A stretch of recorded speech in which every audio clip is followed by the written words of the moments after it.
What if I told you that the thing that you fear the most is also the key to your greatest growth? Solo camping and being out in nature alone can seem absolutely terrifying, but today I want to show you why it doesn't have to be. Together we'll explore where this fear comes from, how to face it head on, and why conquering it can change your life. I wasn't always comfortable out in nature. The fear of being alone used to hold me back. Moving past the fear of the unknown isn't easy. It takes a lot of work. But I found over time that growth and fulfillment only come to us when we're willing to take that leap into what scares us most. This fear of the unknown isn't new. It's actually been part of our story for centuries. But today we'll explore how understanding it can set you free. To really understand why so many of us fear the outdoors, we have to go back in time. I want you to imagine for a moment living in the 1700s, when the land from the Mississippi River to the Atlantic Ocean was covered in dense, unbroken forest. These forests were so thick that sunlight barely pierced the canopy. In areas like the eastern hemlock forests, travelers needed lanterns even during the day just to see their way through. Navigation was incredibly difficult. Maps of the time were often rudimentary, often incomplete, or entirely inaccurate. People got lost more easily back then, way more than they do today. Back then, getting lost in the woods could mean you'd have to wander around alone in the woods and you would never make it back. The fear of the unknown, of vast, dark, and impenetrable woods, was deeply ingrained in society and the American psyche. These historical fears were passed down through many generations. Stories of people mysteriously vanishing or encountering danger in the wilderness became cautionary tales. Over time, these stories crafted a deeply ingrained cultural narrative. The wilderness was supposed to be feared, not embraced.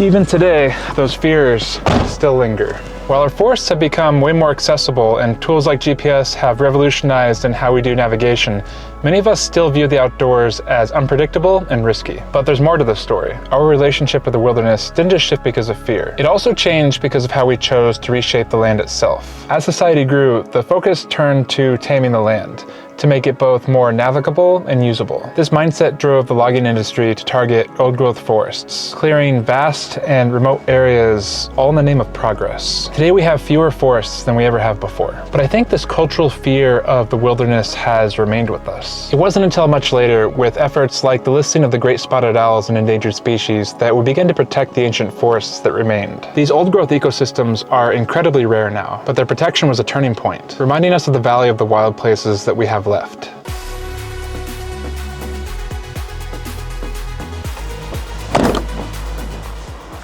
Understanding this history helps us see that the fear of the outdoors is not innate, it's learned. It's tied to stories, culture, and even how we've reshaped the land. And if fear is learned, that means it can also be unlearned. The trailhead always feels like this edge of possibility, a place where the familiar ends and something new begins. It's this threshold between both comfort and adventure, where my doubts are also filled with curiosity in what lies on the trail ahead. I felt the same way the day that I left the Navy so I could start school. It's both that mix of uncertainty and excitement. It's unsettling, but it's also alive. Back then, I didn't know exactly what was ahead, but I knew that staying there would limit my potential and where I wanted to be. There were a lot of doubters, and people told me that I shouldn't do it, that it wasn't the right move for me. But deep down, I knew that I had to take that first step.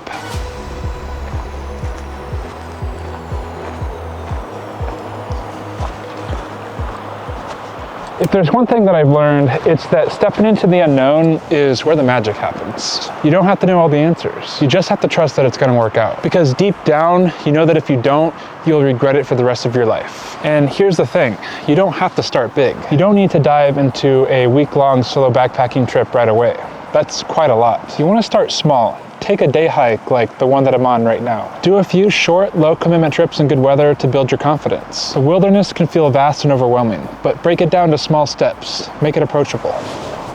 When I first started hiking and camping alone, there was never a moment where I felt ready. Honestly, I don't think anyone ever feels 100% ready to ever start something new or uncomfortable. But growth doesn't just happen when you sit around and wait for your confidence to arrive. It happens when you move forward despite your doubts. Solo camping and hiking, like anything in life, isn't about being perfect. It's about showing up, taking that one step, and trusting that you'll figure it out as you go. You'll learn, you'll grow, and you'll come back much stronger. You don't have to go far to begin. Start with an overnight trip, just a mile or two from your car. You want to build your confidence just one step at a time. The wilderness isn't here to test you, it's here to teach you. And trust me, the lessons that it has to offer are entirely worth it. Fear thrives in the unknown, but the more that you can expose yourself to something, the less power that fear can hold on to you. Something that really helped me was that constant exposure. Whether it was spending time in nature or just starting a new chapter or transition in life, all these things helped me build that resilience. It's one of the reasons why I decided to move into a van. When it came down to it, I wanted to challenge myself and learn new skills. And there was a lot about it that I didn't know. I had no idea what I was doing.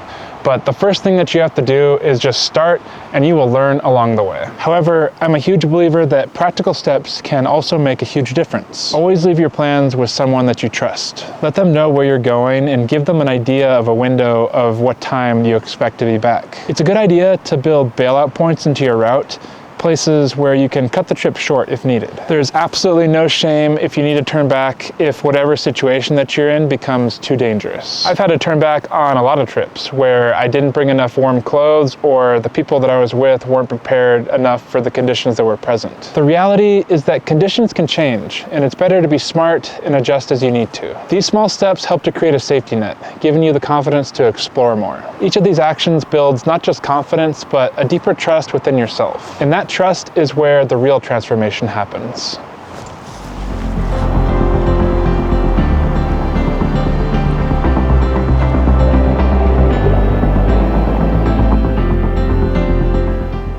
I also think it's really important for you to be familiar with your gear before you go on any trips. Even if you've been camping and hiking for years, just go out of your way and practice using some of your stuff. It makes it so much easier when you take it out for a real trip. Testing out your gear in low-stakes situations like this will save you a whole lot of stress later. Whether it's learning how to set up your tent or cook with a stove, these small practice runs help build confidence over time. Think of this as a dress rehearsal. You wouldn't climb a mountain without practice. Solo camping is no different. Plus, who doesn't love a meal with a good view like this? This simple act of testing your gear in a low stakes and controlled environment turns the unknown into the familiar. And familiarity is the antidote to fear. When I first started going out in nature by myself, I was scared of the dark, of wild animals, and of being alone. But I've realized that much of that fear has come from societal narratives, stories about danger that don't always reflect reality. The outdoors isn't as scary as we've been led to believe. Now, there are definitely risks, but with preparation and awareness, those risks are definitely manageable. And there are ways that you can decrease that risk from happening from both education and practice. For example, I always carry 2 headlamps and 2 backup batteries. I keep my food stored properly to avoid attracting wildlife, and I trust my instincts.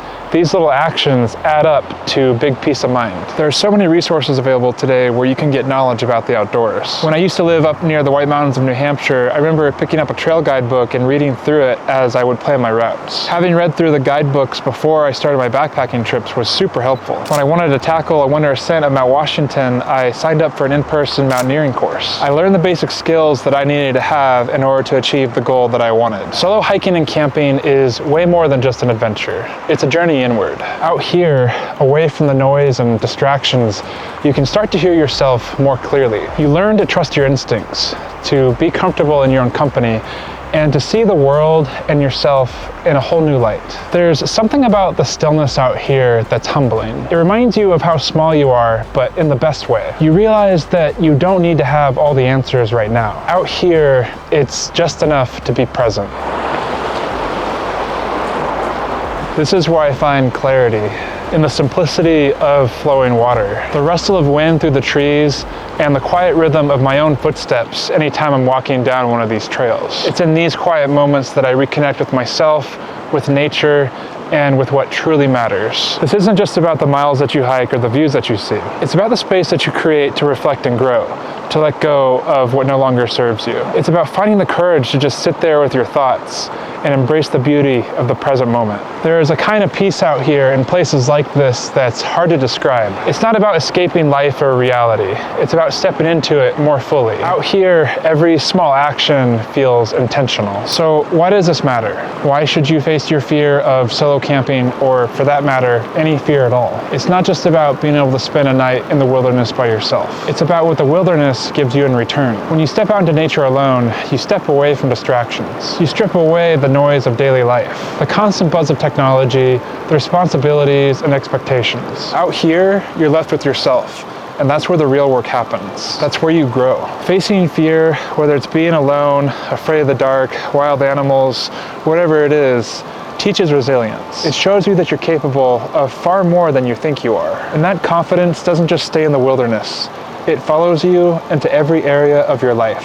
It's how you tackle that difficult project, have that tough conversation, or take a leap into something new. Unfortunately, we live in a world that tells us to avoid discomfort, to stay in safe and controlled spaces. But out here, you start to realize the truth, that growth happens in the unknown. And when you conquer fear in one area of your life, you build a foundation for courage everywhere else. The wilderness reminds us of something that we often forget, that we are part of something much bigger, that it's okay to feel small, that the things we fear are often nowhere near as big as the strength that we carry within us. And that strength is what makes all the difference. So tell me what it is that you're afraid of. Let me know down in the comments below and I will engage with you there. If you enjoyed this video, please consider subscribing to my channel. It really helps me out a lot. And you should check out this next video over here, where I do some deep winter hammock camping in the wilderness of Colorado. I'll see you over there.